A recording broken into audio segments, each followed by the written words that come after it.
You've written recently about what you call logistical populations, as distinct from statistical populations. Can you tell us what you mean by logistical populations?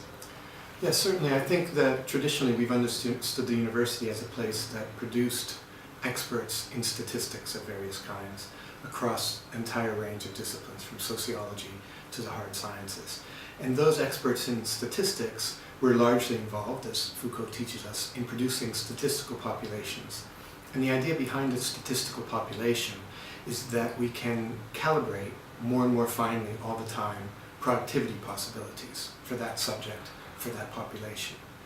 I think we're seeing a shift now away from statistical experts towards what we might call logistical experts.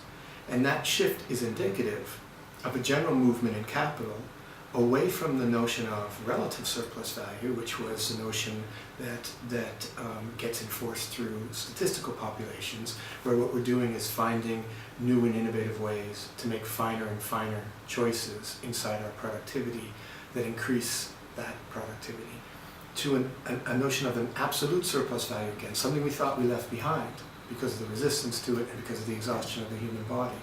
But with logistics, which we see populating business studies and capital in new and ever-increasing ways, what we're also seeing is the production of logistical populations and a logistical subjectivity, and the university is aiding that by producing what I would call logistical experts. And if you want to understand what a logistical expert is, all you need to do is think about the way in which increasingly today we justify our work, not by the content of it. We don't say, well, we're teaching this poem because there are things in this poem that we think will move the student or will open the student in certain kinds of way.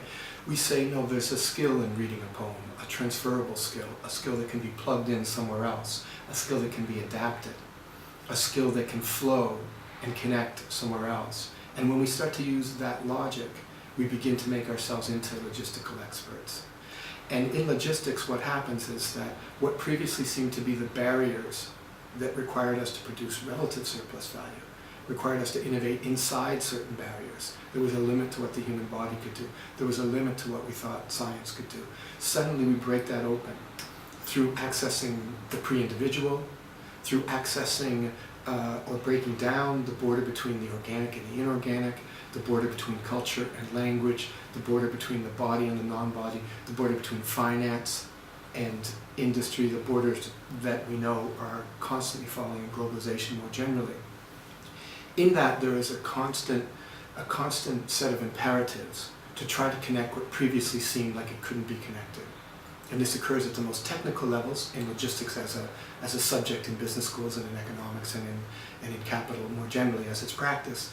But it also exists in the way that we produce subjectivities. So in the university today, we produce this kind of research active subjectivity. I mean that in the most degraded sense of someone who's constantly producing their own set of knowledges for plugging those knowledges in different ways, in different settings. A kind of flexibility that occurs not just at the level of what we articulate in communication, but at all levels, the level of the body and the level below the single body and above it. So under those circumstances, what we're beginning to see is a shift from a statistical population to a logistical population. With that, we're seeing other kinds of shifts which are not so good for the university and which but are connected in every way. So for instance, today, increasingly we're seeing a defunding of the university. Well, why is that happening if at the same time we're making ourselves useful as logistical experts? And I think the answer to that is that increasingly both capital and the state believe that they can access research outside of the formal structures of institutions like universities. If you look at research parks today around the world, they're largely dying, except for a few places like China. But even there, we're going to see a shift occurring already in the use of the internet. A shift away from the idea that we have to invest in that way in order to get research, in order to get innovation. And instead, as they would say in business, we're moving towards open innovation, in which essentially what we do is we go directly to these communities of practice, directly to these associations and affinities, and we mine them for the innovation and the research that they're producing, often for their own purposes, and often specifically against capital. But we mine them right there. In other words, the main upkeep these days for research and development occurs not in the research park and certainly not in the newly defunded universities, but rather in the body. So as Christian Marazzi says, it's up to us to maintain the upkeep of the major productivity machine. What used to be our main vehicle of relative surplus, the new machine, now becomes also possibly a machine for absolute surplus value. It becomes the possibility that our body can be broken down, that our communication and our sociality can be broken down and recombined in ways which previously we couldn't imagine, allowing for new logistical populations, new logistical possibilities that connect in all kinds of ways, that adapt. So if you like, today, the logistical subject is that subject who can walk into any situation and can plug this hand in there and that foot in there and this tongue in some other socket and become a laboring conduit for things that previously seemed incongruous, things that previously seemed like they couldn't flow through each other, begin to flow through each other under this logistical logic, if you like. And universities are very much a part of that, but they're not going to benefit from it, because simultaneously that very subject is understood to be the research and development subject, the subject who also is going to produce the next innovation in that logistics. And therefore both capital and the state are looking directly and putting directly on us as laboring bodies all the burden of research and development and its upkeep and its reproduction. And in that sense, logistical populations represent a kind of deepening of the bio-bargain, but at the same time they present a new set of resistances and a new set of possibilities of autonomous living, because now we're introduced to the notion that friction, the notion that staying in place, the notion even of a kind of essence, however strategic we might say that is, becomes a way of resisting or producing some other kind of community. So rather than our trying to escape in a certain kind of way that mirrors that logistics of movement, now it's the friction, it's the fact that you come into a community and you can't get out again. It's the fact that certain kinds of ways of being are sticky, that they don't allow for the swift passing through, translation, commiseration, but instead produce, distort, and redirect, misuse what comes in through the logistical imperatives.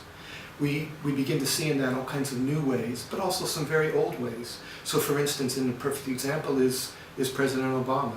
He's the ultimate logistical subject, because although he has blackness is, his kind of blackness allows for flow through and out. It doesn't resist and say there's something about being part of the black community, there's something about what Edward Glissant called, the consent not to be a single being that comes out of the history of blackness, which prevents smooth logistics. Not in Obama. He's dedicated to proving that things do flow through him. And yet, both older conceptions of solidarity, of stickiness, like blackness, of the fact that it doesn't seem to go away, these become new forms of solidarity and resistance in the face of logistical populations. But also, there are emerging forms at the same time that develop, new migrant forms, in which somehow the migrant never integrates, never fully becomes a logistical subject, continues to provide some sort of resistance to that. So even as we have to be worried about logistics, both because it's destroying the university, that may be a good or a bad thing, we can leave that to further debate, but certainly because it deepens in us the way in which capital flows through us. At the same time, I think we can also begin to understand areas which previously we saw maybe as not that political. Sticking, staying, remaining, as becoming increasingly political. Certain insistences on being a certain way and continuing to be a certain way.